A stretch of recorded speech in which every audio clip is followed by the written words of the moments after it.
Good evening and welcome to the Integrity Racing League Octane Series race at Daytona. Tonight is the World Center of Racing 200 for the last plate race in the season. I'm your host, Garrett Hess, covering for David tonight as he could not make it. But getting ready to start qualifying for tonight's event. Looks like we got just over 30 people registered for today's race. And 5 minutes of qualifying here at Daytona. Drivers get to set 2 laps here. Currently looking at the 93 of Nicholas Ward, coming out of pit lane, getting ready to start his lap in that 3 birdies entry.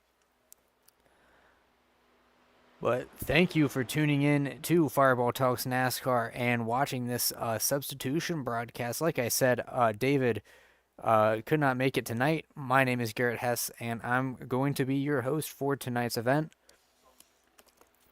Last race of the first round of the playoffs here in the Integrity Racing League, especially for the Octane Series. And it's the last plate race for the season.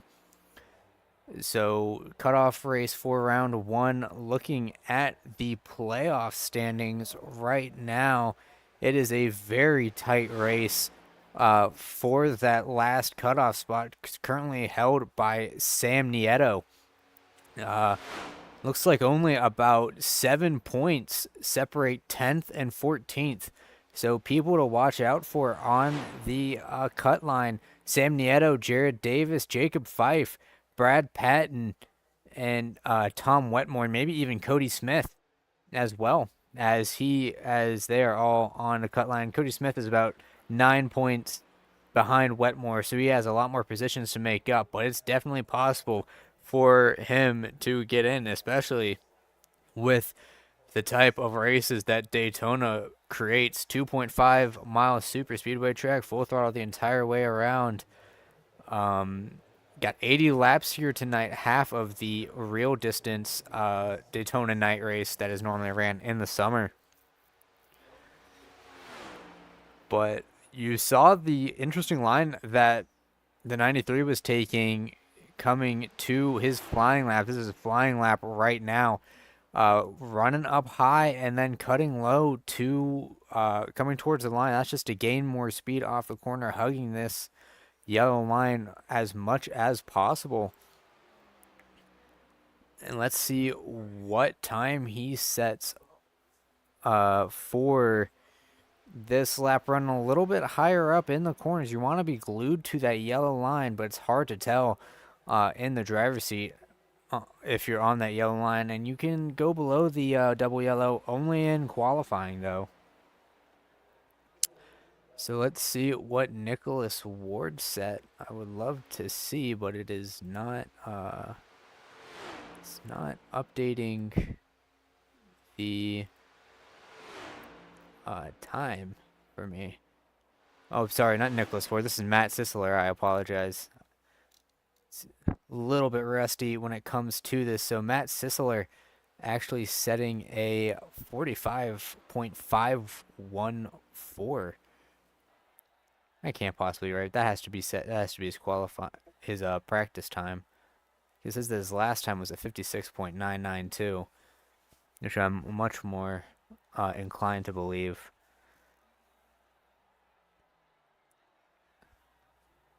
The darn qualifying thing is messing me up. But right now, the pole sitter, it appears, is Bobby Keith, according to my timing board, in that 92 with a 50.334.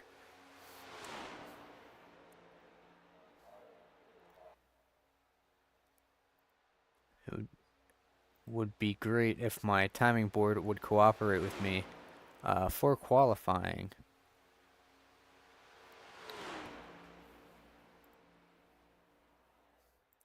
So please excuse any misnomers while I get that sorted out, but we are just finishing up qualifying right now.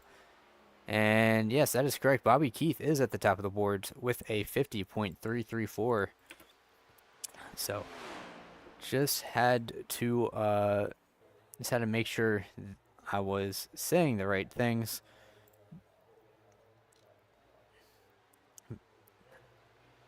So qualifying is officially over, and in just a second we will get your starting lineup all set up as we go into a little bit of a warm-up session. Let me get this on the screen.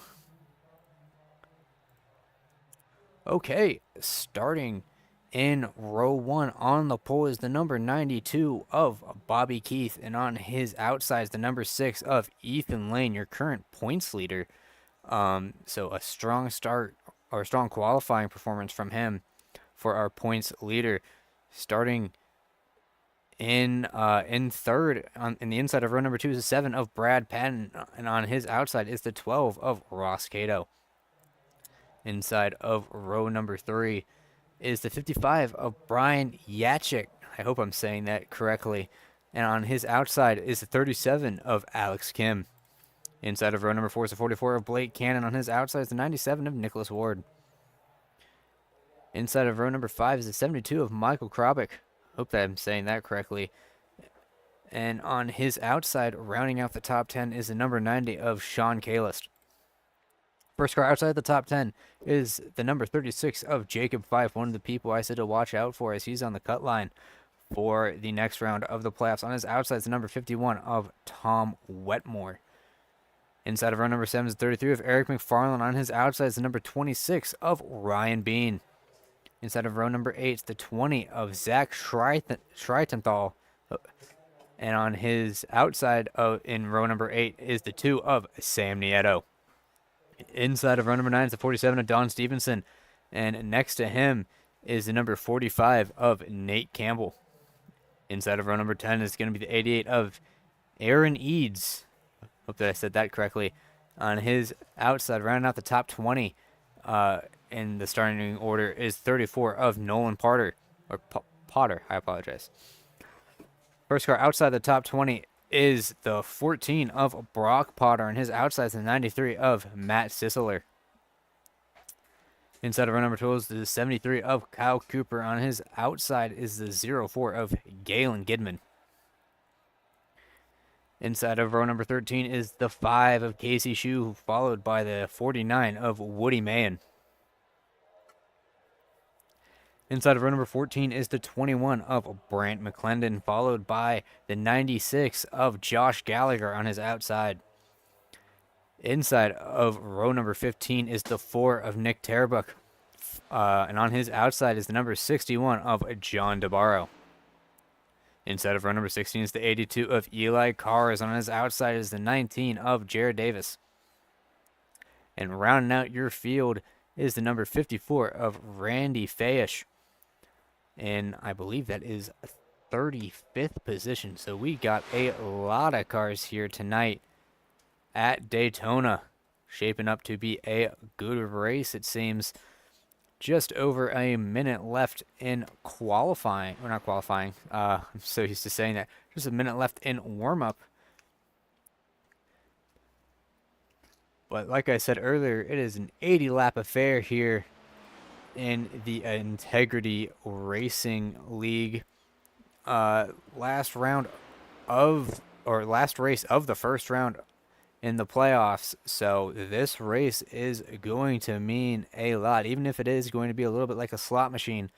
Drafting is going to be of utmost importance, staying in the draft and staying out of the inevitable big one whenever it does come. You can have the cleanest field in the world, but with this type of racing, this close pack racing, you are going to have a huge wreck when someone invariably makes a wrong move. So it looks like people locked in to next round. Looks like it's primarily Ethan Lane who's starting second, and I would dare to say Blake Cannon as well. I'd say that as long as they finish the race, they should be pretty locked for the next round. But most of these people have to finish well or risk falling out of that top 10 to make the next round. So expect a lot of tension here tonight, because this race means a lot more than one would think without knowing the context behind it. But getting ready to get geared up for tonight's race.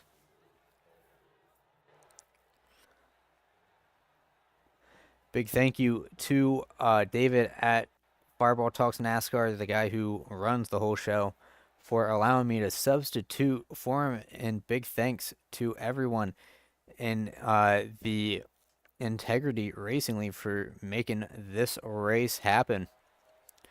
But getting ready to grid right now. See a view of the packed stands here at the virtual Daytona Motor Speedway. And let's get a much better view than the side of pit road here. There you go. Currently looking at the 92 of Bobby Keith.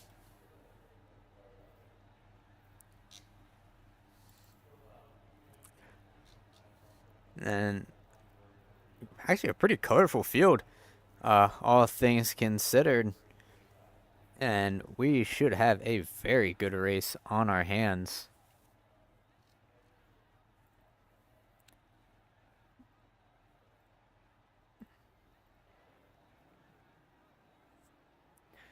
Field is now rolling off of pit lane. And let me update my timing board just real quick. Getting ready to go green. There we go. Now it's updated. But getting ready to go green. Bobby Keith is going to be leading this field of, we actually got the number here, 33 cars. So big field for tonight's race. And I tell you what, that matte black Ford is going to be looking very pretty under the lights, especially next to that almost chromed out Red Bull. Looks like a Scotch Speed throwback for Ethan Lane. But very excited to be covering this race. Hopefully you will put up with any mistakes that I make, because I'm not particularly familiar with this field. David is much better at this than I am, but coming through turns 3 and 4, getting ready to go green soon enough here, as the field is getting ready to get all bunched up in preparation for 80 laps of Daytona. Real question is going to be, when is the right time to push, as the lights just came on the track here. But the real question is going to be, when is it time to push here at Daytona? Because I don't know the fuels scenario, but they'll definitely have to be pitting at least once, most likely. Pace car is in, and we're just about to go green flag racing. Green flag is out here at Daytona to kick off the last race of the first round of the playoffs in the Integrity OCTANE Series. Got an equal start for both Bobby Keith and Ethan Lane. But Bobby Keith is going to have the inside line and entering the corner, but that also means that the outside line is going to have a good run. So both lanes going to seem to be evenly matched. Looks like Ross Cato not following Ethan Lane up the track to get a better run off the corner, but that push that the 12 is providing, more than enough to get the 6 to inch out ahead down the backstretch as they thunder into turn 3. That 12 is locked to the back of the 6, and you can see looks like everyone's being pretty cordial for Daytona standards as the 6 dives to the bottom lane. No 3-wide action just yet. Very disciplined racing right now, as that's the 7 of Brad Patton pushing Bobby Keith right now to the we're keeping him in the race lead might add, as that outside line has really fallen back quite a lot.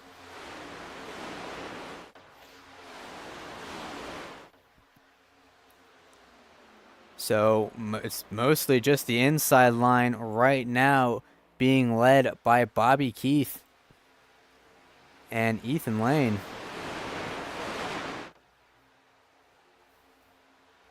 As it looks like the 6 of Ethan may have gotten a jump start penalty, as he did get a really good start compared to the 92. He has to go down pit lane. So yeah, Ethan Lane did get black flagged for that. So not an optimal start for our points leader, and he's definitely going to need a caution if he wants to get back into this anytime soon. But it is definitely a setback, but I think it's something that he could most likely overcome with a little bit of ease. But as of right now, it is the I have to refresh my timing screen because it keeps breaking on me. It is the Bobby Keith show at the moment. And Brad Patton looks like he is more than happy to just keep Bobby Keith leading the bottom. Ross Cato trying to get something started on the outside, but just nothing forming of it just yet. They are not packed together like the inside line is, but something might be happening coming off the corner if they can get all lined up. Inside line's a little bit fragmented, and the outside line might have a head of steam. Does not look like it just yet. Brad Patton's being a great second car in line, keeping the drivers ahead of each other, or ahead of the outside line. First car on the outside line is the 12 of Ross Cato, being pushed by the 90 of Sean Kalist. And it just looks like without that second half of the outside line to catch up, they just can't do a whole lot at this moment. Looks like any sort of fuel saving for that outside line is off the table, as I'm pretty sure they're pushing it as hard as possible to try and maybe get like a lap led. As Ethan Lane has exited the pit lane, and he has returned to the track. Granted, he is very far back as a result of his penalty. But inside line has about 5 cars clear. Let's see if Alex Kim in that 37 is going to jump to the high side in front of Cato to try to get a run going. Looks like he elects not to.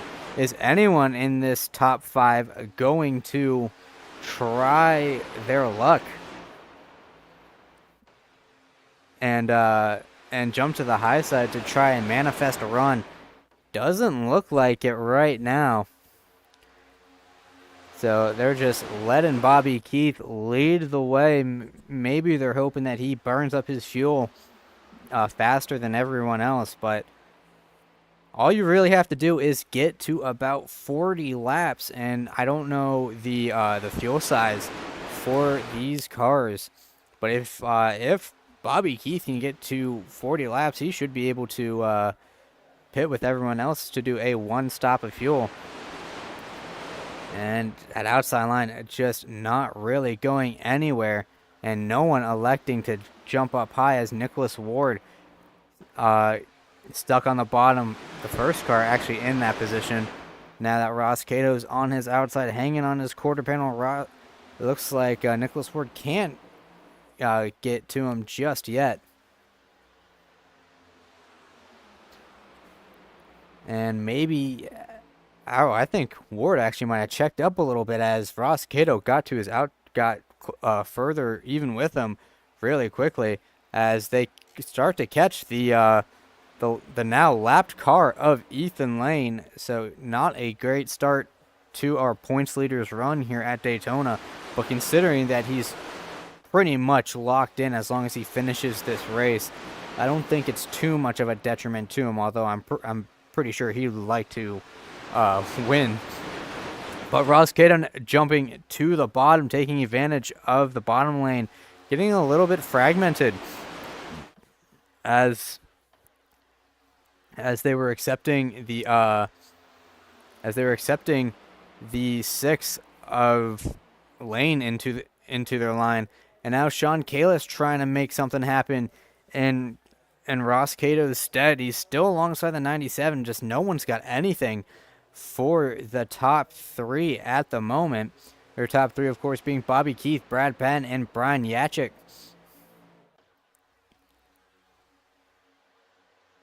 And yeah, that outside line just can't seem to get any head of steam. They'd really need a big checkup as stuff is happening in the back. I believe I saw a that pink and orange car of, I believe that is Blake Cannon, almost get together with the 72 of Michael Krabik.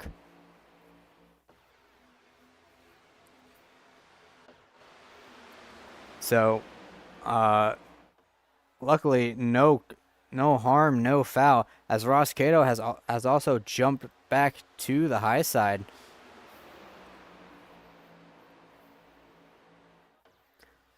But Bobby Keith still leading the way. Let's see if there's anyone who has fallen off of the lead pack. Not really. As actually Eli Cars has just set the fastest lap of the race from all the way in the back, so he's just biding his time at the moment. But back up front, it's a very familiar top three as we approach lap number 11. That outside line seems to be more packed up and is a lot more cohesive. And I thought that the 97 of Nicholas Ward would have tried to jump up high, but it looks like that is not the case.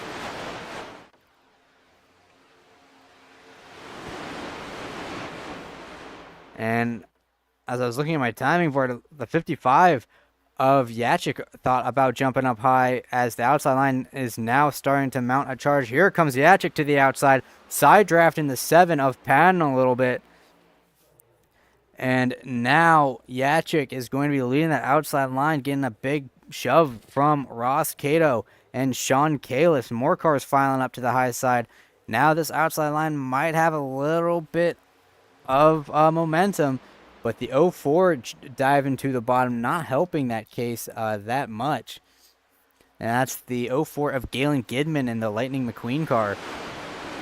But if they can get more coordinated on that outside line, they might have something down the backstretch. But Sean Kalis doesn't look to be. He's either trying to get air on the front end of that car, or he's just not very coordinated with the rest of the people in the pack. And that outside line has done nothing but fall back ever since the 55 jumped to the high side. So the 55 might be kicking himself. But Ross Cato giving him a very good shove out of turn 4. Might pull alongside the 93 of Sisler, but looks like no dice just yet for the 55. Alongside the 04 of, I believe that is Galen Gidman. I just mentioned his name. But alongside the 04 of Galen Gidman, not able to just make any moves, as it seems like this next-gen car, especially with the new update, it's just not. The outside line takes forever to get anything going, as Gidman was able to jump to the high side, but Yachik jumps to the bottom and leaves him out to dry for a little bit, at least until Ross Cato gives him a little bit of life support. But right now, it's back to the usual top 5-6 cars still clear of the outside line.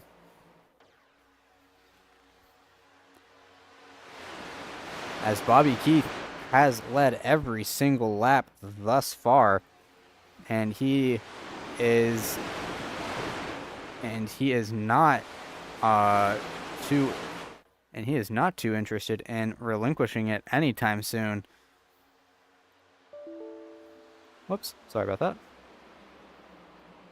But lap 14 out of 80 in the books, approaching the 1/4 mark. Makes me wonder when the fuel strategy starts coming into play. because that's when everyone will want to start filing down to the bottom line. But Galen Gidman leading that outside line. That outside line kind of stuck gridlock with the lap car of Ethan Lane in the 6th. Looks like things are much more squirrely back there, as I thought we were going 3 wide for a second with the 49 of Woody Mahan, but looks like everything is being cordially settled. But now Ethan Lane is clear of the 04, so it looks like that outside line just has no juice whatsoever. Maybe people on the bottom are just all packed up because they're trying to conserve a little bit of fuel, not push the car too hard. But it is hard to tell at these plate tracks. A little bit of a run forward for that outside line, but nothing happening, and nobody clear of the outside line really daring to jump to the high side, because they've seen just how unprofitable it is, especially the 55 of Yachik. He saw firsthand how he lost 3-4 spots because of it. And it looks like, as of right now, very peaceful for a plate race. I would expect the aggression to be turned up quite a lot when the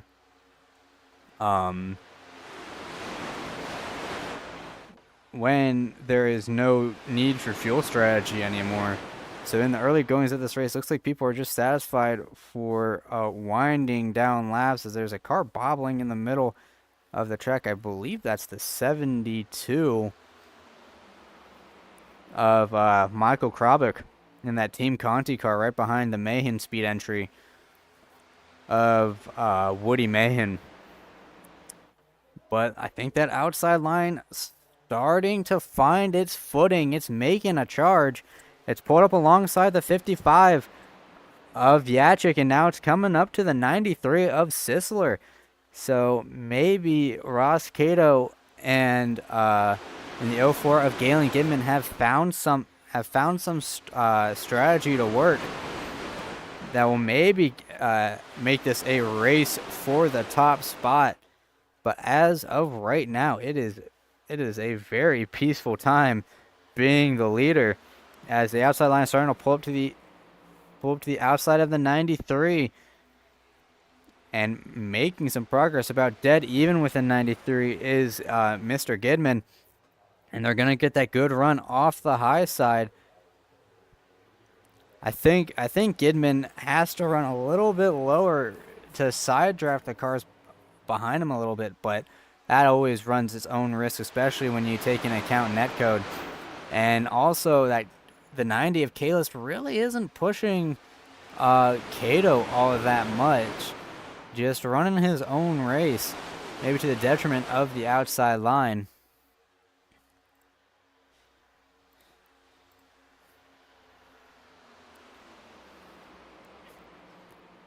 But at the moment, a big run for the outside line in turns 3 and 4. They might be able to get something going off of the corner. Here comes the 04. Not able to get to the outside of the 26 just yet, and a little bit of a wiggle, maybe from a slightly awkward push.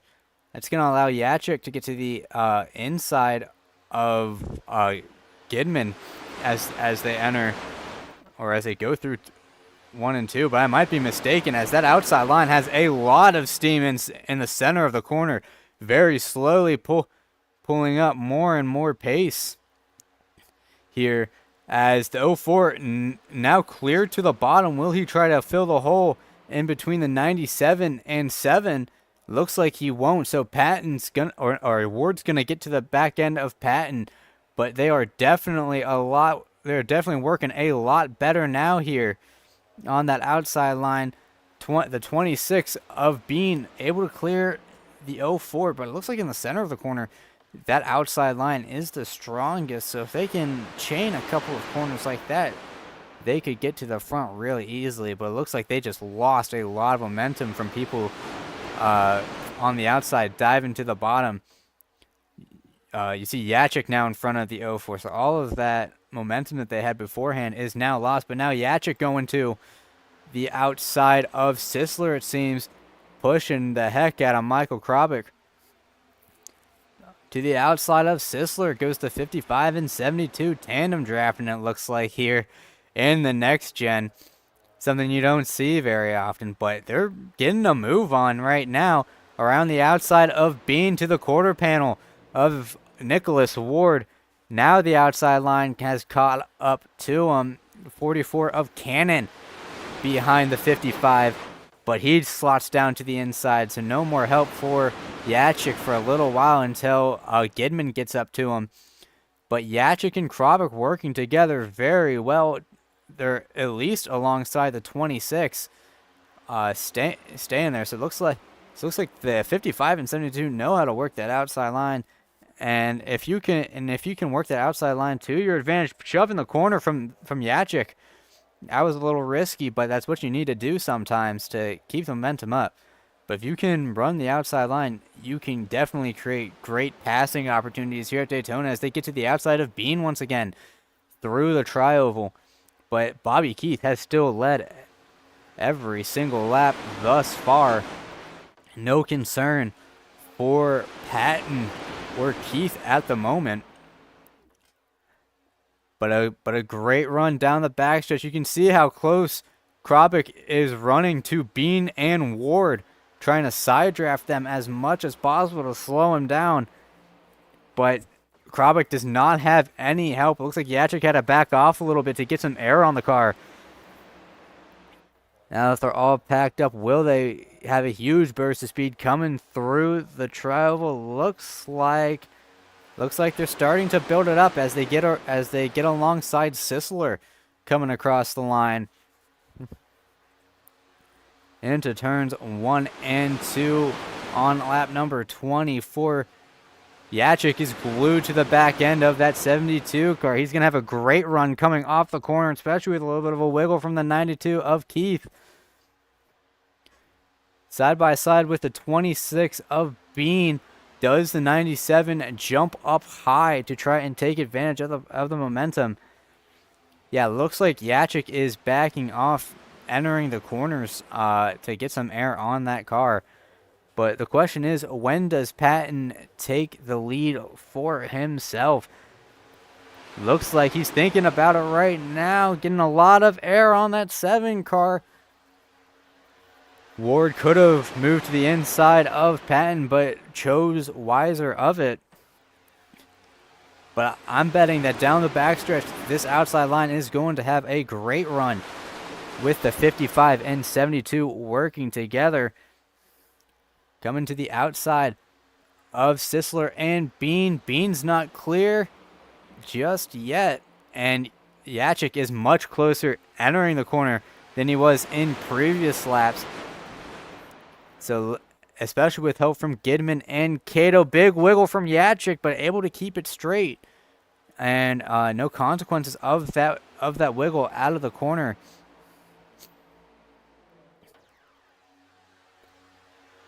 But my real question is Patton going to try to make a move on Bobby Keith before the first pit stop cycle?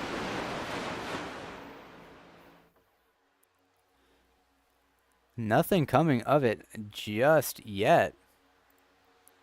As we're halfway through lap 26, Krobik getting a big run on Ryan Bean for I believe this is the 4th position, and Yachik getting a good suck up to the back of that 72, gonna give the 72 a great push. They're to the quarter panel of the 97 now. Galen is not too far behind. A little bit of a wiggle from the front two. That's going to slow the momentum up just slightly. Maybe it's enough to get the 72 up to the side of Patton when they exit turn 2. This is the farthest up the outside line has been since the beginning of the race. And yeah, dead even the 72 and 97. The 7 has to be looking in his mirrors right now, deciding when he wants to go or if he or if he wants to stay with the 92, I'd imagine that Patton wants to lead some laps for himself, especially when the 72 is getting closer and closer in his mirror. Dead even with Ryan Bean,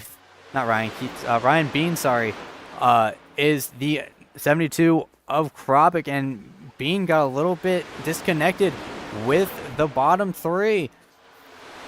Big run coming down the backstretch for the 72. He's alongside the 97, and looks like he might be alongside the 7 as well. Yes, the 72 is challenging for second place, side drafting the 7, and now the 92 is out to a very big gap.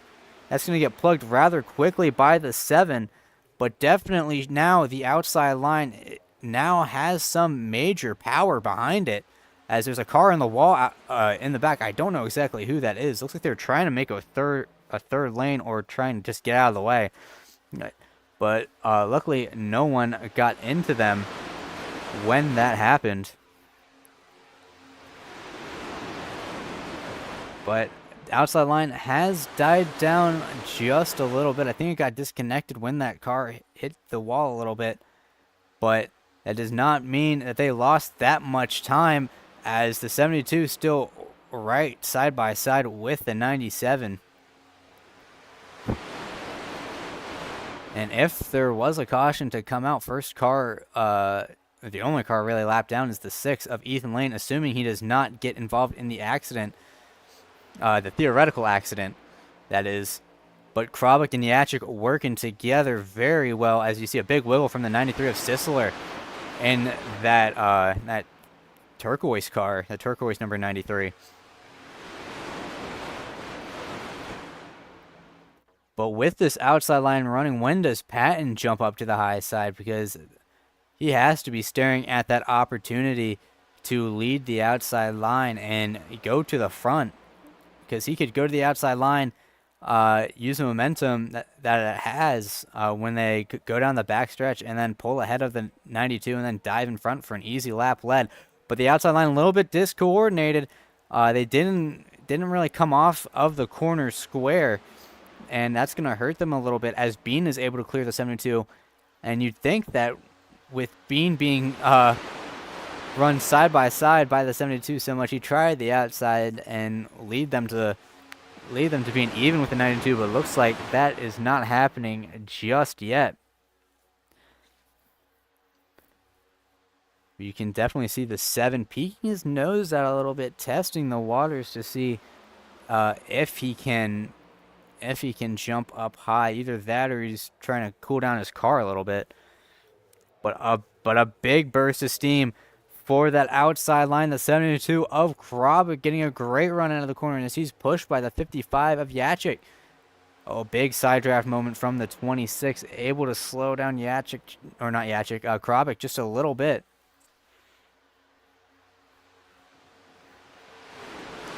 And inside line, big momentum as they are going 3 wide in the back. That's the 45 of Nate Campbell going 3 wide, with Ethan Lane, McClendon, and Cato, as Cato's getting shoveled to the back. Now Campbell to the bottom, so outside line crumbles just that fast, as we have Ross Cato falling. Oh, that's not Ross Cato, is it? Yeah, or no, that's not Ross Cato. That is Sean Kalis. My apologies. Sean Kalis flung all the way to the back, as Cato making it 3 wide on Galen Gidman, Yachik, and the outside line. But it looks like nothing is forming of that. No one is coming to his rescue. He thought that he could get in front of the 49 of Woody Mahan, but that just did not play out, and he got muscled out all the way near the wall. And yeah, he is falling very far back. I don't know. I think that's the 36 of that's the 36 of Jacob Fife, pulling right in front of Cato. But at the front, it's Bobby Keith still leading the way. He's led every lap so far. And it is still the 72 of Krabik leading the way on the outside, getting a big push from Brian Yachik. But it still seems like the outside line, maybe for 1 or 2 laps, would get to the second car in line, but just permanently stuck about 4th in line. But you can see just how much the 55 is pushing the 72. Looks like a little bit of a checkup on the inside line. That's going to allow the 72 to get alongside the 7 as they thunder through the tri-oval outside line. Big head of steam. 7 is not being exactly pressured right now from the outside line as they shoot into turns 1 and 2. But you saw the outside line shoot up just a little bit. When the 7 peeked out for a second, they thought that maybe he was going to the high side, but looks like nothing came of that. And being now clear of the 72, I'm thinking that some of these drivers are staying towards the bottom, not trying to go to the high side because of fuel concerns. It's definitely a lot safer to be on the bottom for pitting than it is to try to pit from the top. But yeah, that outside line lost a lot of momentum. Blake Cannon is almost clear of the 72, and that is Yachik diving to the inside the moment he found a hole. But oh, Cannon, big move to the high side, just got in front of the 72 of Krabik. Almost an accident happening. But luckily, nothing coming of it. But now Cannon is going to be leading the outside line. Maybe he figured that it was time for Krabik to stop having all the fun leading and now take the pushing duties. But we'll have to wait and see what dividends this pays out, because it looks like just the outside line is currently just trapped as we approach the halfway point. And to anyone who has not watched the Integrity Racing League Octane Series before, you do get bonus points for leading at halfway, as we saw a car going 3 wide in the back, making a 3rd lane. Let's see if we can see who was. Oh, that's Woody Mahan and the 96 of Josh Gallagher trying to form something up there, but nothing coming of it. But Blake Cannon is now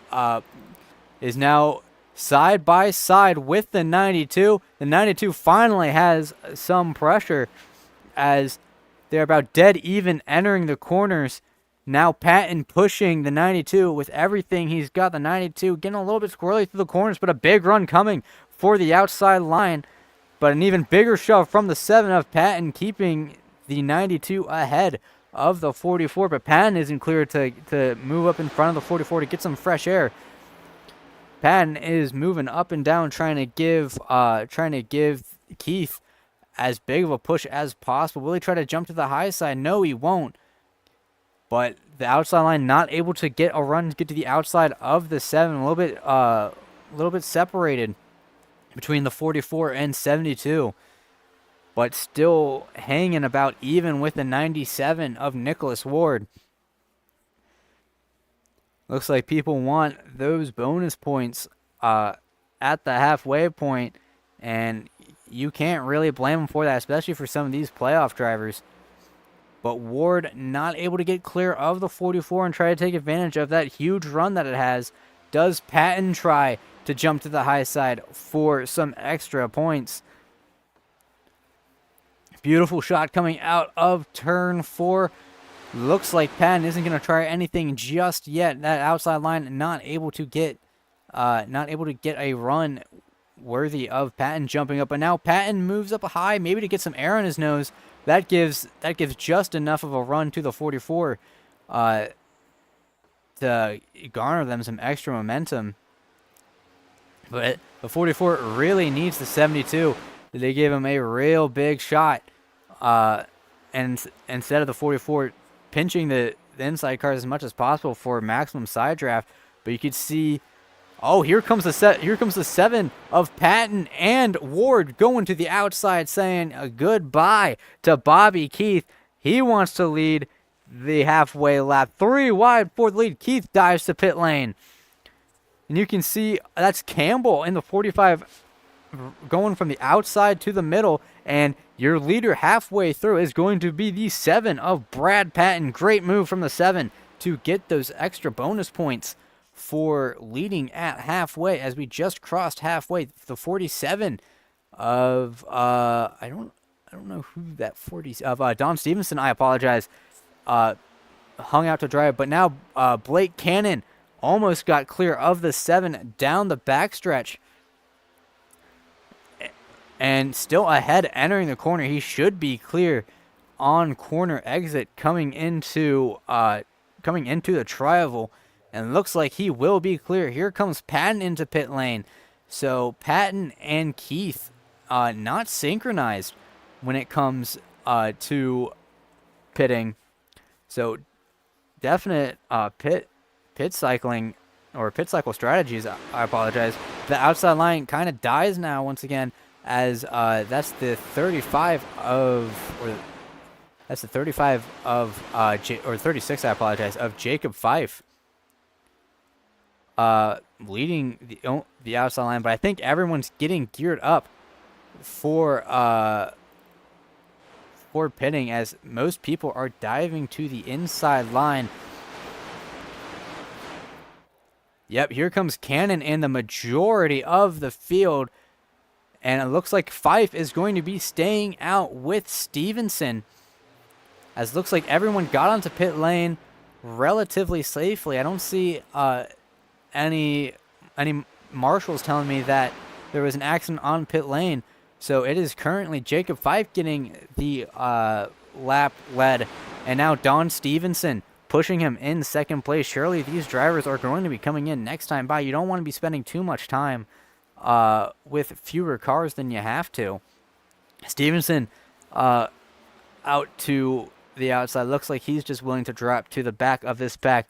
Jacob Fife getting a big push from Ethan Lane, as most of the leaders who pit last time by coming into pit lane, as you see them approaching the 92 of Bobby Keith, who has fallen all the way back currently to the 32nd position. So let's go. So Blake Cannon and crew just exiting pit lane. As you can see, that's Ward and Galen Gidman, sorry, right behind him. My timing board is still having issues for some reason.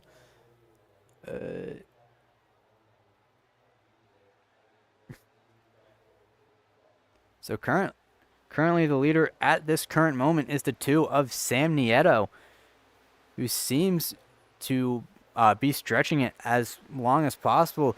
Terabuk stretching it with him, but it's gonna be difficult, especially when the 72 of I just had a massive brain fart when it came to the 72's name. I apologize. If I had more experience with this field, I would remember them instantaneously. Of Krabik, I apologize. Sorry about that.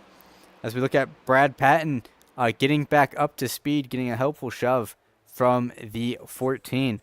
But it looks like this hasn't affected Keith that badly. You see Nieto and a few other cars, including Ethan Lane, diving into pit lane.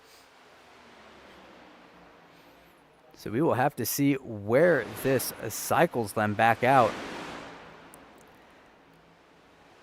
As the person who has led most of the laps thus far, Bobby Keith, seems to be with most of the leaders right now. But because my timing board is not wanting to play ball with me, it makes it a little bit difficult to see where exactly people are in times of positional turmoil like there is right now. But a very clean Daytona race so far.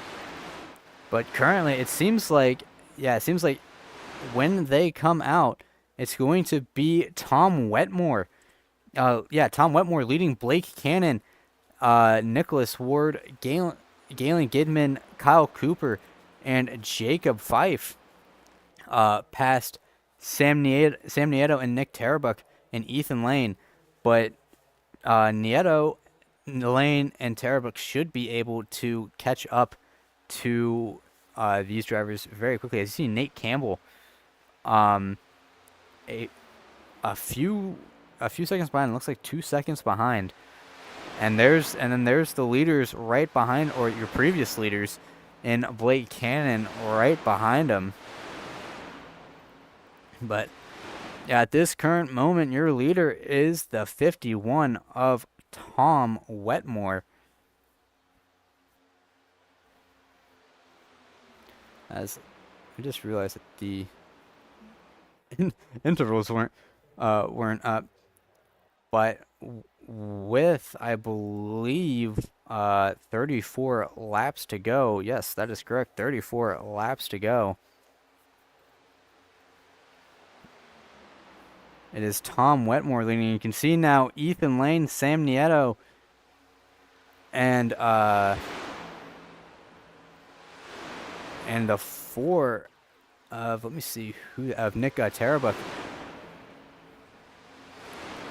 making the outside line try and work to try and take the lead and lead a lap. Lane mostly just trying to unlap himself as he is 1 lap down.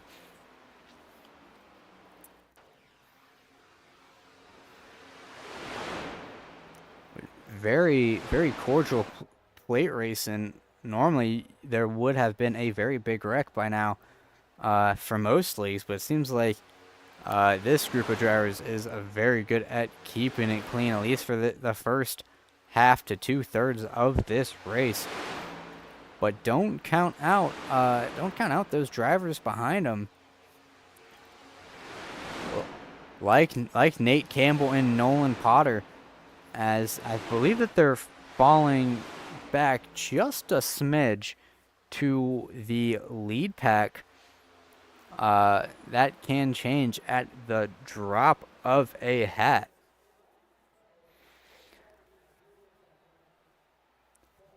But as the caution just came out, caution is out on lap number 49, as I believe it was for Aaron Eads. Yes, that is a torn up number 88.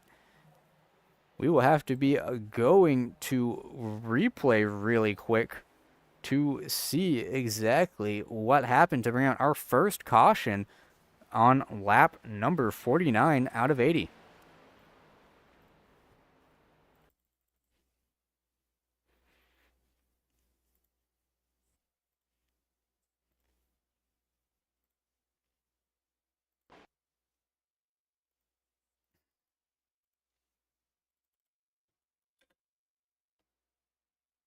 Okay, currently looking at the 88 of Aaron Eads being pushed by the 82 of Eli Cars, and then right in front of him is the 26 of Ryan Bean. It looks like Cars chain bumps the 88 right into the 26, and maybe the 26 lifts a little bit to try to get behind the 14 of Potter, but that sent the 88 and 26 spinning, and a hard hit for both the 26 and 88, as the 88 got a end of line penalty for that. So maybe he's seen as at fault. I am not sure. But yeah, big damage to that 88, and let's see when he pulls around. Yeah, that right front is shot. That might be the end of the 88's day. For sure. Unfortunate, because there was still 30 laps to go in this race before that happened. As, yeah, you can see, oh, that car is smoking right now. So I believe that the 88 is done for the day. Very unfortunate, but this, and let me go to the pace car real quick just to check the lights on it right now. Okay, it's just not letting me.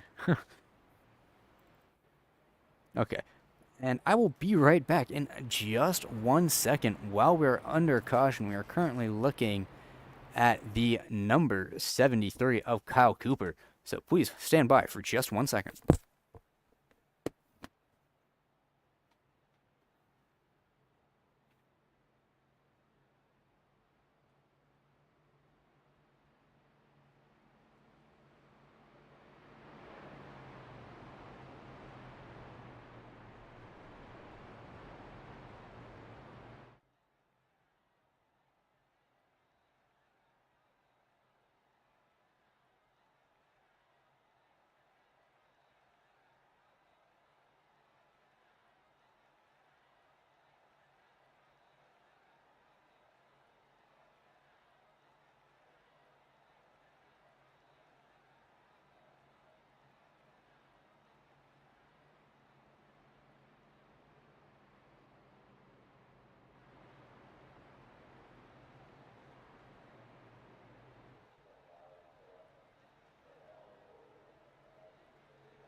Okay, I am back and just in time for the pace car lights to go out, signifying that we have 1 lap to green. May have drank a little bit too much water prior to this race, but I'm glad that the pace laps here are rather long. But we will be going green with a 28 laps to go. And I think things are definitely going to be a lot more aggressive than they were at the start of this race, because fuel, you don't have to worry about fuel or anything if you fill the car up all the way. And it seems like the name of the game for this race has been, seemingly just leading the inside, because it took forever for us to get a change of leader. It took us about 45, 48 laps of trying to get Blake Cannon in front of Bobby Keefe. But also good news is that the 6 of Ethan Lane has been unlapped thanks to the lucky dog rule. So he got exactly what he needed, and that is a caution that did not involve him.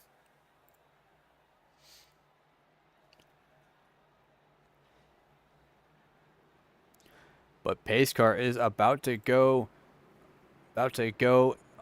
into pit lane any moment as it makes the sharp turn into pit lane. Going green right now. Kyle Cooper leads the field to the first restart of the race on lap number 53. Great start from the inside line. Jacob Fife not able to get as good of a start compared to the inside line. Outside line not really having many people. It is kind of disconnected right now, but Nick Tarabuk is the first car leading the outside line. But it is currently the Kyle Cooper show at the moment. But being pushed by the 2 of Sam Nieto. But when you're the leader, you really are a sitting duck. Especially when it comes down to the wire, down to the point where it matters the most. You see Ethan Lane making a 3rd lane all the way in the back in that silver Red Bull number 6. That's Galen Gidman on his inside, and I believe Blake Cannon in the 44, as he seems to be making things work. He's making up a lot of time on people. Got on the wall a little bit just as I was going to him, but he seems to be able to make things work, and especially now that he has help, he might be able to get some things moving. But near the front, Terabrook has pulled alongside of the 2 of Nieto with help from the 34 of Nolan Potter. The 19 of Jared Davis, the third car on that second lane. As you can see, Eli Carr's thinking about going to the third lane, but that damage might be preventing him from leading that outside line. As Terabrook pulling alongside the 73 of Kyle Cooper, side by side for the lead, entering turns 1 and 2. They are 3 abreast back there. You can see Ethan Lane leading the charge all the way on the high side. Looks like he knows how to lead a line and is doing so right now. Wetmore getting shuffled to the middle lane, and now Ethan Lane moving down to the bottom. Wetmore cuts him off. Ooh, I think Lane had to check up a lot, and while I was looking at that, Nolan Potter jumped to the inside and is now leading the inside line. Terabrook still leading the outside line. Here comes Jared Davis in the 19 pushing Terabrook. Terabrook might be clear entering the corner if he can get the juice off of the tri-oval, and it looks like Terabrook is not clear right now. 3 wide for about 10th spot right now. Woody Mahan in the sucker hole right now, being pushed by, I believe, I honestly can't tell who that is, but being pushed by a fair contingent of cars, and Nolan Potter leading the way, getting pushed by the 73 of Kyle Cooper and Sam Nieto in the 2. Outside line kind of falls apart, but here's Ethan Lane started all the way in the back on that restart, and within 5 laps, he is back to leading the outside line like he was at the beginning of this race. So all he needed was a positive turn of events, and he is back to contending for the lead, showing why he's the points leader and why he has 9 wins on the season, if I'm not mistaken right now. Now Nieto jumps in front of Lane, and he's going to be pushed through turn 2 down the backstretch. Big wiggles from the 2, trying to keep it straight. But it looks like they're going to be side by side with Nolan Potter coming into turn 3. But big wiggle from the 2. The 6 had to let off. Here comes Wetmore going 3 wide on Jared Davis on that 19 car, but he's going to slot right back behind the 19. Potter still leads for the time being pushed by Kyle Cooper and Jacob Fife in that 36. But it is anyone's game right now with 23 laps to go here. Potter on the bottom, Nieto up top. Nieto getting the shove of his life from the 6. Trebek looking to just ride in on Lane's coattails, but Fife, the third car in line, doing a tremendous job keeping the inside line momentum's high. The 36 and 73 are working well together, but Nieto's clear of the 34. Nieto jumps to the inside. He's now going to be leading the inside line. Now Ethan Lane going to be leading the outside line. Huge shove from the 34 of Potter. Does the 34 jump up high? He won't. Lane to the outside of the 34. And now Nieto leads with 22 laps to go in that Freightliner number 2. Here comes Lane to the outside of Potter. Will he be able to get to Nieto coming down the backstretch and into 3 and 4? Potter trying to give Lane as much side draft as possible to try to slow him down. Third lane forming in the back with Eli Carr. Here comes Lane. Do they have the run down the backstretch? They don't, but here comes Nolan Potter to the outside. Nieto's going to slide back a little bit as he has to wait for Kyle Cooper to get to his back bumper. Side by side, they're dead even for the lead between Sam Nieto and Nolan Potter in that 34. It looks like Ethan Lane's trying to cool down his car a little bit while Kyle Cooper is able to push to his heart's content through the tri-oval. Maybe trying to push him to get clear of the 34, but the 34 has the advantage out of the tri-oval with help from Ethan Lane. Ethan Lane jumps to the bottom. Nolan Potter still up top. It is now a battle between the 34 and the 6 for the lead of this race. Coming to 20 to go. We have 21 laps to go. Big run on the outside from that 34, but it looks like Nieto is giving Lane equally good pushes that Lane was giving Nieto. And Lane is going to have the advantage entering the corner. The 34 needs a good shove from Nick Tarabuk in that 4 car to be anywhere competitive with that inside line. And it looks like that shove came too late. As you can see, I believe that's Nicholas Ward and in the 7 trying to make something happen on the high side. That's Patton in the 7. I apologize for the delay. But here comes Kyle Cooper. Might be able to get clear of the 34 exiting the corner. Will he try to go up high to get alongside Nieto and get a push from Potter? Looks like that won't happen just yet. It's Ethan Lane leading the way. What a recovery for Ethan Lane right now, as he got I believe a jumping the start penalty on the first lap, went a lap down, got the caution that he needed, and now he went from essentially last to first, 3 wide.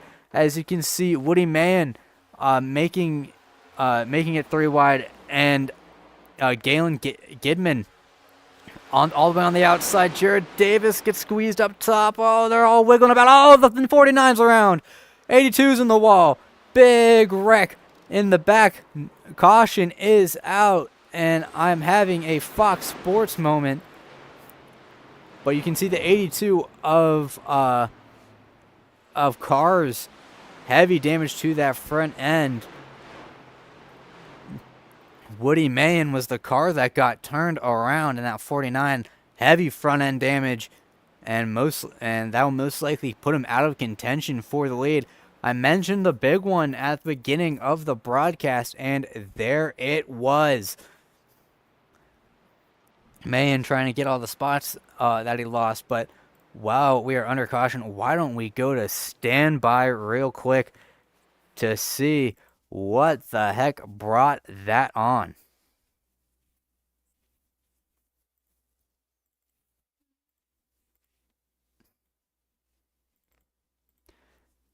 Trying to find okay.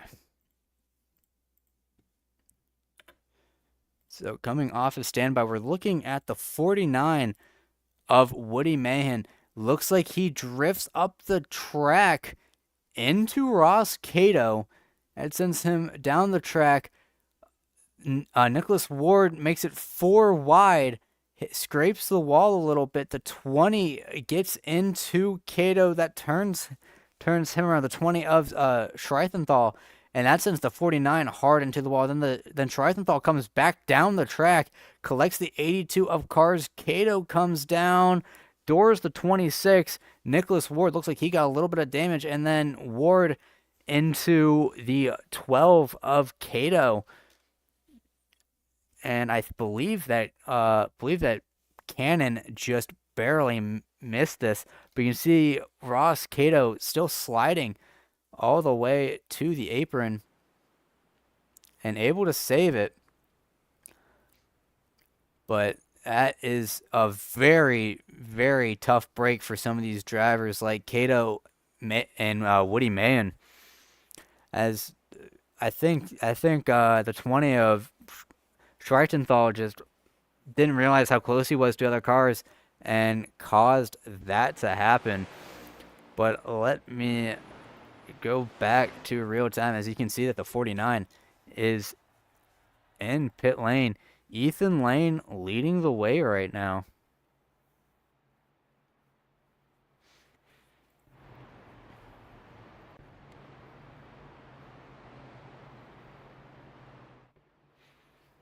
So we will be restarting with, it seems like, 15 laps to go. Hopefully that this will be the last caution. We will have a great race to the finish. But with these races at Daytona, regardless of the league, seems like that is very, very tough.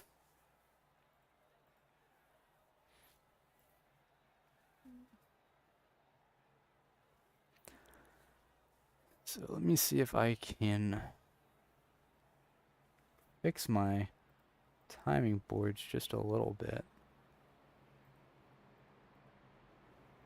I apologize for talking about my timing boards, but it hasn't been updating me instantly like it used to. So I'm really just going off of visuals And that's why it took so long for me to go to the wreck, because I couldn't. I normally scroll to the bottom of the timing board, and I'm able to just directly select a car that got involved in the accident. But I was frantically trying to find a car that was involved, and I was drawing up a blank at the time. But it looks like it's going to be one lap to green when we cross the stripe here.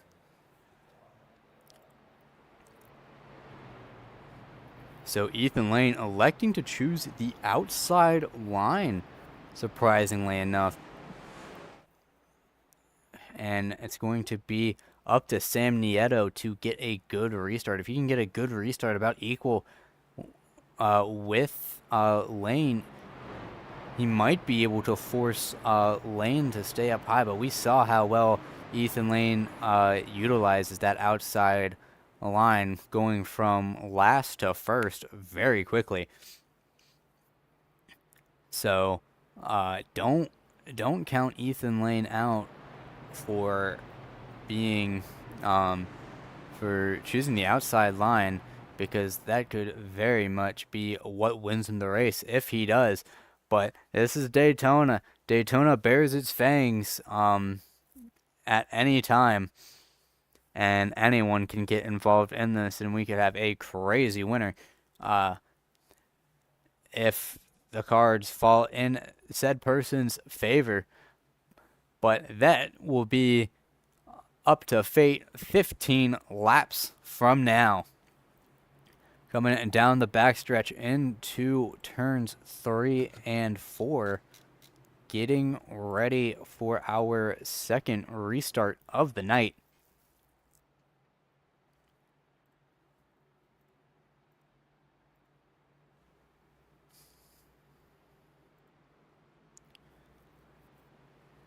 Your top 5 right now is Ethan Lane, Sam Nieto, Kyle Cooper, Jacob Fife, and Nate Campbell. Pace car just about to pull into pit lane for a critical restart here at Daytona.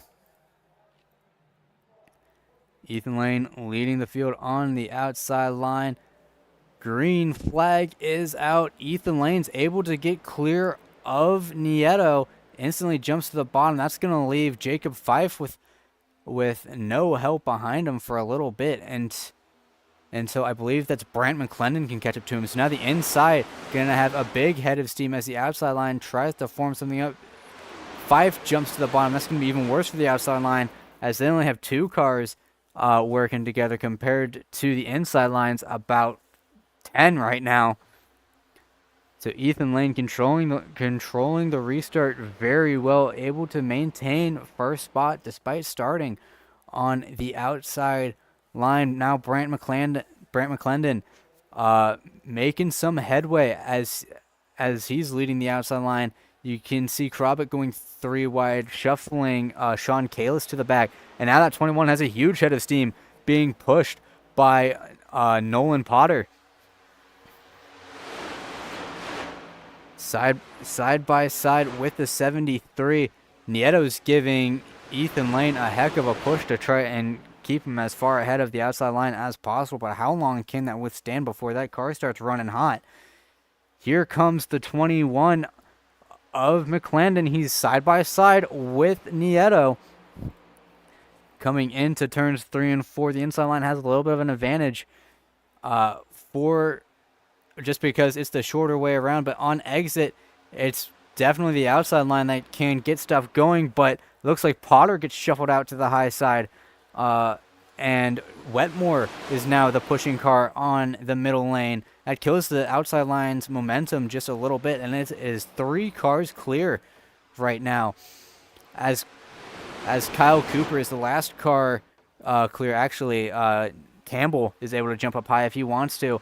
But now McClendon with a big head of steam down the backstretch. This wide shot going to do us favors. You can see the 21 side by side with the 45 entering turn 3. And coming out of turn 4. Oh, the the 21 blinked out for a second. That's going to cause a little bit of commotion on the high side, slow him down just a little bit. That's not what the outside line, anyone on the outside line wants to see, is the leader blinking out, because that causes a big checkup. And you can see they're going 3 wide in the back. That was Sisler in that teal car in the middle. But outside, there's a third line forming in the back. That's the 61 of DeBarro, getting a push from Streichenthal, but nothing coming of it. But you can see cars like the 72 of Krabich trying to get something going on that third lane with Sean Kalis right behind him. Seems like nothing really coming of it just yet. But that all can change. As you can see, Nate Campbell has jumped up to the high side. He's alongside the 73 of Cooper, entering turns 1 and 2, getting a hefty push from the 36 of Jacob Fife. And they're going to have a great run down the backstretch, pulling alongside the 2 of Nieto. But Nieto and Cooper are doing a great job pushing Ethan Lane to stay ahead of that outside line. They are all bunched up. McClendon jumps up high. He's gonna be leading the third line all the way near the wall as they battle with the 47 of Don Stevenson in the center of the corner. But they're gonna have a great run exiting the corner. Nate Campbell will, and going to be alongside the 73, trying to get enough momentum to get alongside the 2 and the 6. But right now, Ethan Lane is in a very enviable position as he's controlling the inside line. The 21 leading the outside line, or the third line, I should say, not really going anywhere, only going backwards. But now the 45 has gone to the quarter panel of the 2. Cooper trying to push Nieto with all that he's got. But Campbell now dead even with the 2, entering turn 3. Oh, I personally think that Campbell should have run just a little bit lower if he could have, to try and maximize the side draft. As you saw the 20 dive from the third lane to the middle line, as Ethan Lane jumping to the high side, trying to cut off the 45, but he has to jump down to the bottom to defend the inside line from a hard charging Nieto. Now, Nate Campbell not with a lot of help from Wetmore and Fife. He's going to slide back a little bit. Does Nieto try to jump to the high side to get in front of the 45? He doesn't. Now Cooper's clear. Does he try to jump in front of the 45? He's thinking about it. They're running closer to the middle of the track, but it looks like he'll elect to stay at the bottom. You can see Whitmore has some front end damage, but a huge run by Jacob Fife and the 45 of Nate Campbell. Looks like they're clear. Both cars are clear of Ethan Lane, and now Nate Campbell is the race leader thanks to a huge shove from Jacob Fife, allowing them to essentially lever in front of Nieto and Lane as we come to 8 to go here in the World Center of Racing 200. But here comes Ethan Lane on the outside. Campbell comes up to block. Lane tries to do the crossover on him, almost 3 wide for the lead.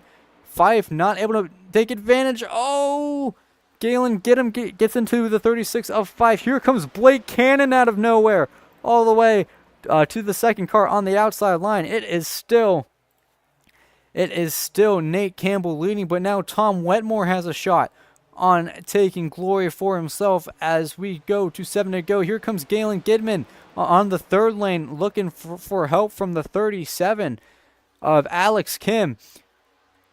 Nate Campbell leading the inside line. Gidman almost in the wall a little bit as he has no help on that third lane. Oh, I think Campbell might be a little bit of a sitting duck right now as when Wetmore gets a run with help from Cannon. But it looks like that outside line really lost a lot of momentum. And Campbell moved out at just the perfect time because, yeah, it is very fragmented right now, but they're going to have a huge run coming out of the corner, and it's being led by the 19 of Jared Davis. Now Nieto jumps to the high side, and so does Alex Lane. So now, side by side for the lead with 6 laps to go. It's going to be advantage to Ethan Lane as we have a car in the wall in the back. Do they keep it straight? No caution just yet. I don't know who that was with a meatball. I believe that was Brock Potter in that 14, but Nate Campbell still able to maintain the lead. The outside line is very packed up. They're going to have a huge run if they can keep it straight. 4 cars all pushing at once. We are 3 wide. The 4 goes below the yellow line, all squirrely.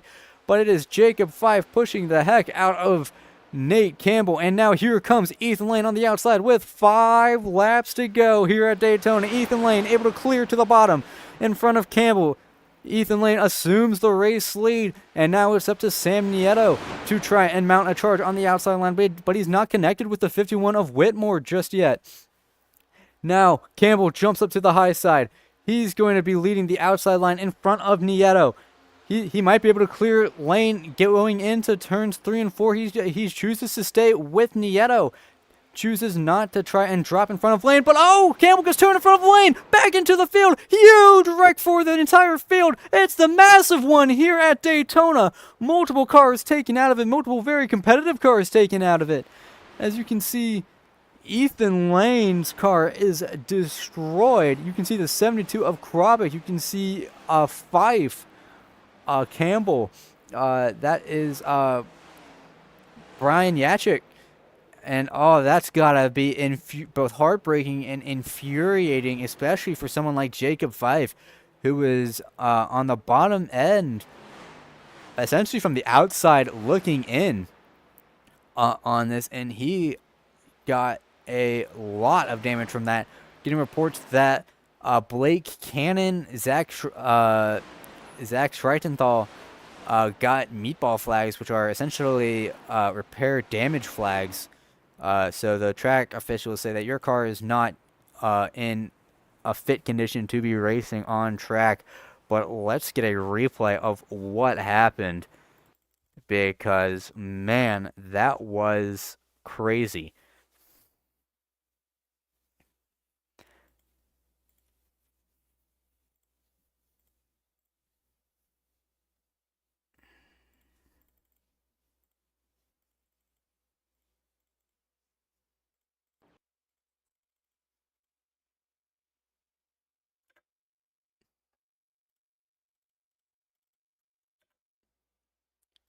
Okay, you will see at the top of your screen the yellow number 45 of Nate Campbell being pushed by Nieto, and it looks like Nieto just wasn't square through that push through the corner, and Nate Campbell is just a passenger at that point. Nothing that Fife, Lane, or Cooper could do. Cannon got squished against the wall. Yachik nowhere to go. You can see Krubak getting turned by the 34 of Potter just as a chain reaction.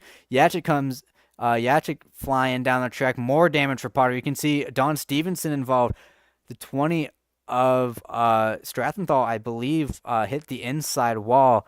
But a huge wreck, taking out many, many capable cars. Ryan Bean with a little bit of damage in it.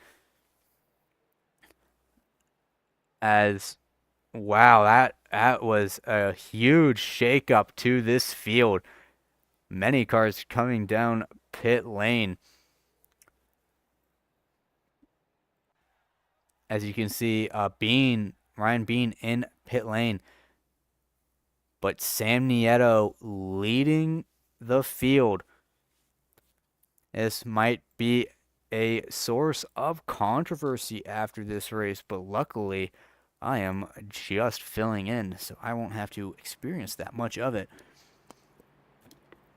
But I don't think that anyone is too happy about that, especially Nate Campbell, who really could have done with a very solid points day, and instead now has a destroyed car, thanks to someone who was fighting to stay in the bubble. But I believe we'll be having a green-white checkered here. I believe there are 3 green-white checkers here in the Ignite Octane Series, as Nieto decides to choose the outside line.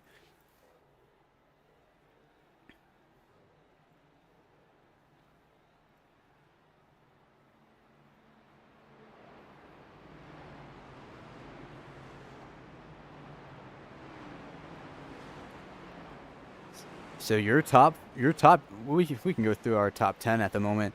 Our top 10 right now is Nieto, Sam Nieto, Tom Wetmore, Don Stevenson in the 47. Haven't said much of him this race. Nolan Potter in the 34, Nick Terbuck in the 4 car, Casey Shue in the 5. We haven't really talked about him at all this race besides the starting grid. He is up to 6th, probably at the most opportune time. Bobby Keith led most of this race. Definitely going to get credit for most laps led. He's up in 7th. Brant McClendon, we saw him leading the outside line a little bit before the big wreck. He's in 9th. Alex Kim, haven't talked about him too much, but he is in 9th. And then in 10th is the number 12 of Ross Cato, who actually was involved in that accident, but that you could just see how huge that wreck was. It ended up taking out a good chunk of the field, and I'm curious to see whether that damage on the front end of Wetmore's car will be a factor, or if that's just cosmetic and doesn't really do anything, just one of them iRacing things. But pace car lights are off, and we're about to be going green flag racing for a green white checkered 1 out of 3 here at Daytona for the last race of the for the first round of the playoffs. Pace car just about to pull in, as we see. I believe that's Blake Cannon with a damaged car pulling in as well. So it's going to be Nieto leading the field to the green flag. Green flag is out. Wetmore did not get as good of a start as Nieto did, and Nieto able to pull up in front of Wetmore, leaving Potter out to dry for the time being. So now Potter leading the outside line with 2 laps to go. It's gonna be Sam Nieto in the unenviable position of leading the race. Down the backstretch they go, as you can see, Patton making a 3rd line, and it's still Nieto leading the way right now. No opposition right now. As you can see, Potter blocks the 7 of Patton. They're going 3 wide for about 5th place, but they need to start making a charge soon. Here comes Potter with a huge head of steam on the outside. White flag is out here at Daytona. No matter if the entire field wrecks, we won't have a caution. We'll be finishing this under green. It's going to be Nieto having to decide where to block and when to block. Coming down the backstretch, the 34 of Potter is going to have a huge head of steam. He's going to be pulling right alongside of the 2. Will he be able to clear Nieto? Potter is clear of Nieto. Will he come down to block Patton? Patton goes to the bottom. Patton turns Nolan. Huge wreck for the lead. And it's Casey Shue leading the field. Casey Shue out of nowhere. We haven't talked about him at all this race, and he's going to steal the show here at Daytona after a huge last lap wreck between Nolan Potter and the 7 of Brad Patton. It is going to be Casey Shue taking home the win here at Daytona in a very Daytona-esque finish. I don't think the officials are going to be too happy with Brad Patton, but we'd have to get a replay on what happened. So let's see what happened with the 7 of Brad Patton and the 34 of Nolan Potter.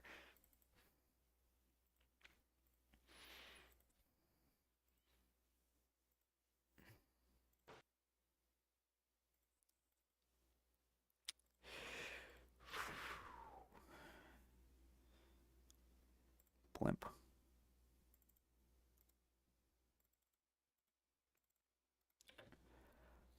Okay, you can see at this moment, Potter and Brad Patton are clear of Nieto. Patton jumps to the bottom, and clips the apron a little bit, gets tight, and comes up into the 34. And Casey Shue coming out the luckiest person in the world, the only car really on the outside, or really the first car on the outside, to avoid all of that. And he's able to not even lift at all and pulls away to victory.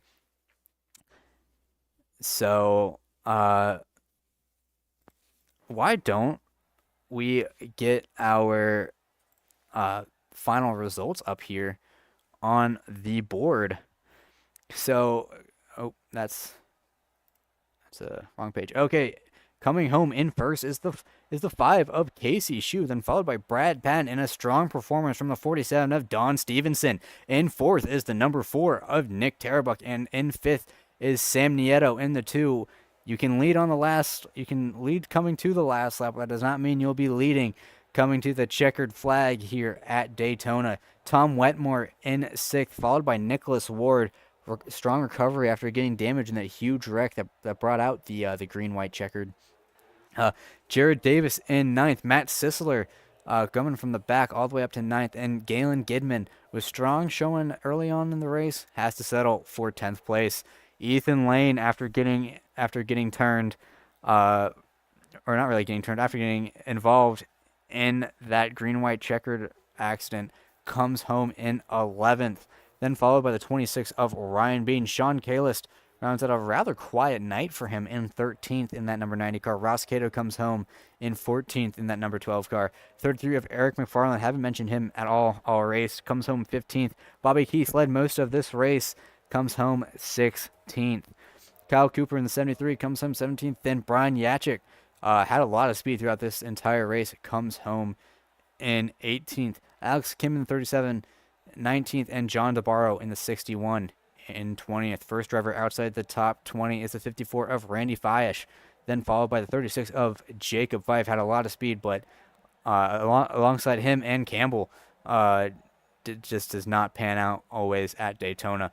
Nolan Blotter in the 34 goes from first to 24th on the last lap, then followed by Brant McClendon in the 21. First car one lap down is the 44 of Blake Cannon, who you still had to pull into pit lane, coming to the green-white checkered, then followed by the 72 of Michael Krobuk. Both Cannon and Krobuk very strong the entire race. Then followed by Zach Schreithenthal. He was actually out of this race. Then followed by Brock Potter in the 14th, and the 14, who I believe was the last car running 5 laps down. Woody Mahan in the number 49 comes home in 30th. Then followed by Eli Cars, Aaron Eads, and Josh Gallagher, all having to retire early from tonight's event. Okay, so now I can get this off the screen and stand by while I get interviews ready.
Okay, thank you for standing by while I figure out how to get interviews going. But but let's get interviews started. And coming home in first, it's going to be Casey Shu. So let me get him into the interview booth. It's the one and only Casey Shu coming home in first place. Do you have a copy? Yeah, I got y'all. So, I mean, what a turn of events for you, Mr. Shu. You came into turn three, I believe, about fourth place, and you came out in front of everybody. What was going through your mind coming through turns three and four? Did you think that when you cross the start finish line and take the white flag, that you'd be the first car across the start finish line, coming to the checkered flag when it matters the most? Honestly, thought I had zero chance because I knew I had a hole in my nose, but somehow I got a huge run down the backstretch for the first time all night. And for once in my life, I decided to make the right choice whenever there's a wreck going on, and it paid off. And haven't won in a long time, so as you can tell by a very crappy burnout. But I'm gonna take it to every win I can get, I guess. Right, you are. So, what? So, give us basically a timeline of your race because you mentioned that you had a hole in your nose. We saw that you had damage. So, like, give us like what was like your plan for the race because it seemed like at least for the first 50 laps that it was going to be a very clean race, and then everything got all wadded up at the end. So, what was your plan through that race? I was just kind of sitting. I was in the very tail end. I think there was two cars behind me the whole entire, pretty much the whole first half of the race. I was just kind of sitting there and just whatnot, and just after the pit stops when that caution kind of came out, I was in mid pack, and then was able to kind of just work my way up from there. And then the big one off four, I hit I think Brian and punched a hole in the nose right before that last restart, and just figured I'd push somebody to a win because I'm not here every single week. I figured, I won't be able to lead a line. I can just push somebody to a win. Those two guys got in front of me, and I didn't let off the gas, and seas parted. I guess I'm still kind of shocked that it happened that way. A lot of these guys are better than me in decision making, so we'll take the seas parting for the plan on that one. Well, it's like Michael Waltrip said, sometimes it's better to be lucky than good. Before we let you go and celebrate your win further, do you have any people or sponsors you want to thank before we let you go? I don't know. Nobody from my normal team's here with me. I did tell Nick I'd buy him like 7 million beers, but I didn't really push him to a win, so I don't know if he's going to buy me at least one beer. Something about a Yingling on the hood of his car. I don't know. Maybe, possibly, I can get me hooked up with that. But that's about all. All right, short and sweet, just like how Casey Shu likes it. That's Casey Shu coming home victorious here at Daytona. We will see you, or I mean, I won't see you because I'm subbing for David, but the rest of this field will see you the next time you decide to show up, or the next time you Thank you. show up. Yeah. Thank you. All right, and then coming home in second place, it is going to be the seven of Brad Patton. Let me get him into the booth. It's the seven of Brad Patton coming home in second place. Do you have a copy? I got a copy. So, what happened on the last lap to cause that huge accident? Because it looked like Nate Gallagher had it made, and or not Nate Gallagher, sorry, Nolan Potter had it made, and then something happened between you and him, and it led to Casey Shu getting the win out of nowhere, and you coming home second. So, give us a rundown on what happened on that last lap.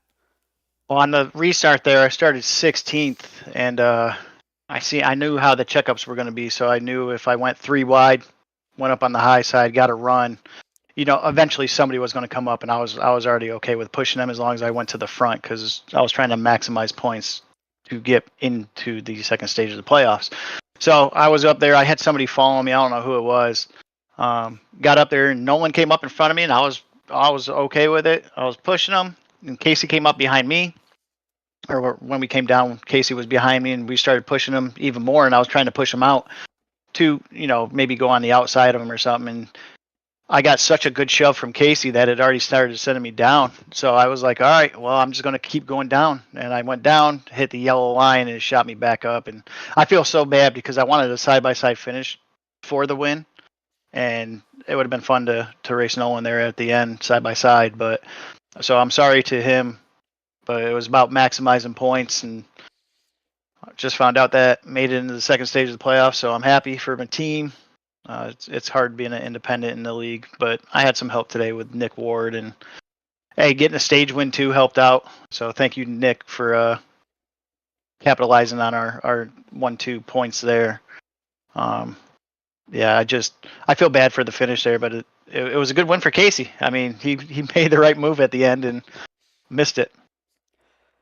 And congratulations on getting to the second round of the playoffs. But I do want to ask, what was the strategy at the beginning of the race? Because it seemed like you and Bobby Keith were just locked together on the inside line and not letting anyone pass until about lap 45. Was just the inside line that good on the beginning portion of this race, or was it really just the outside line couldn't get anything done?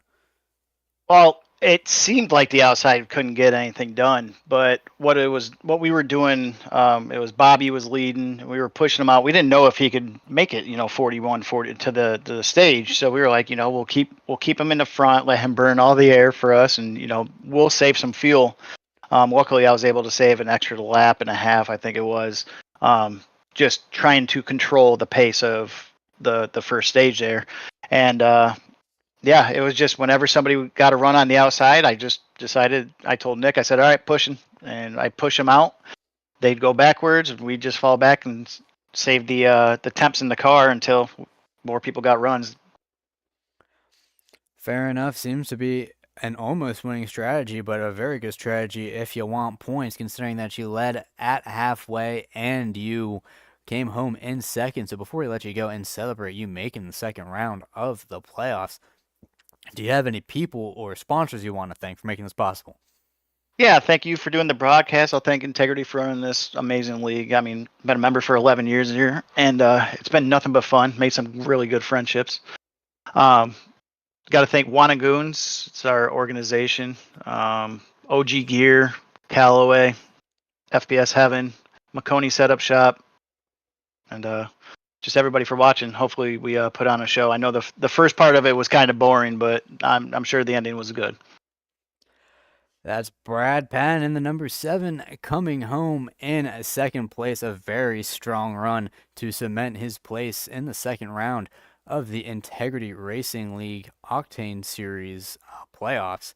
We will see you next week. Or actually 2 weeks from now. Have a good night. Since we're two weeks from now. Well, you might not be seeing me 2 weeks from now because that's when I'm going to be having a baby. So we'll see how it goes. Well, congratulations on that, Mr. Patton. We will see you at the next race, hopefully. All right, buddy. See you later. All right, coming home in third, it's the number 47 of Don Stevenson. Let me get him into the waiting booth. Don Stevenson coming home in third place in the number 47. Do you have a copy? Yes, sir, I do. So how you feeling coming home in third place? I saw you running middle of the field for most of this race, and it seems like fate was looking kindly upon you at the end. So how you feel about a third place finish here? I feel really good. Play racing is not really my cup of tea or specialty by any means. And, the beginning part of the race was really just, you couldn't go anywhere when you were in the mid-pack like that. So I was just saving fuel, trying to, hopefully put myself in, hopefully trying to put myself in a position where take least amount of fuel when we pitted there during the green flag pit stops. But was able to steal a few stage points when a couple guys up front had to pit. So, and I was in a tight points battle to advance to the next round of the playoffs. So that was back in my mind as well. And really just had to try to do everything we could to try to get as many points as we could for tonight's race and, to, again, advance to the next round. And fortunately, with the third place finish, we were able to squeak into the next round. So, I'm really happy about that. Well, congratulations on making it to the second round of the Integrity Racing League Octane Series playoffs. But I have to ask, is there anything that you thought you could have done differently now that you have the power of hindsight to be the one coming home with the checkered flag instead of Mr. Shu? No, not really, because I mean, honestly, I was perfectly fine with Casey winning the race because, Casey winning the race wasn't going to hurt me with points. So, I mean, yeah, I could have tried to make a move, try to get to that second lane or third lane to try to make a move, but I mean, we pretty much saw it the majority of the night. If you tried to get up there, unless you had basically 4 or 5 guys just pushing the crap out of you, you were going to go straight backwards. And where I was points wise, I pretty much knew what I was going to be doing the last, I think, 25, 30 laps of that race, and my left front fender was not going to be leaving that yellow line, and was just going to kind of wait for other people to try to make moves, take advantage of when they made moves, and fill those gaps. So, I mean, honestly, finishing third, that was probably about the best that I was going to finish tonight. You know what? Fair enough. I mean, you did all the right things to get you into the next round with a good amount of comfort, too, considering you finished third. So before we let you go and celebrate your advancement, do you have any people or sponsors you want to thank for making this all possible? First thing, always got to thank my wonderful wife that allows me to race every week. She's had a rough week with work and stuff. So, thank her and love her very much. Thank, the Integrity Racing League, all the admins, we, we try our best to put on as good of a show for everyone, each week. And the God, and also really got to thank all the drivers that have come out and keep supporting the league. I mean, we're having very good, solid car counts like this deep into the season for the first time in several years. So, we have a very, very good group of drivers here, and thank them, of course. And also just I have the breast cancer awareness sponsors on my car that holds here near and dear to my heart and everything. So, want to give a shout out to all the ladies that fight that and everything. And other than that, I guess thank you for doing a great job broadcasting in the booth. Well, that's the 47 of Don Stevenson coming home a very strong third place and locking himself into the next round of the playoffs. So we will see you in 2 weeks. I won't be seeing you because I'm just substituting for David, but the rest of the field will see you compete for the championship, or at least the chance to advance the next round in 2 weeks' time. All right, thank you. All right, and now with that completed, I can turn off this graphic.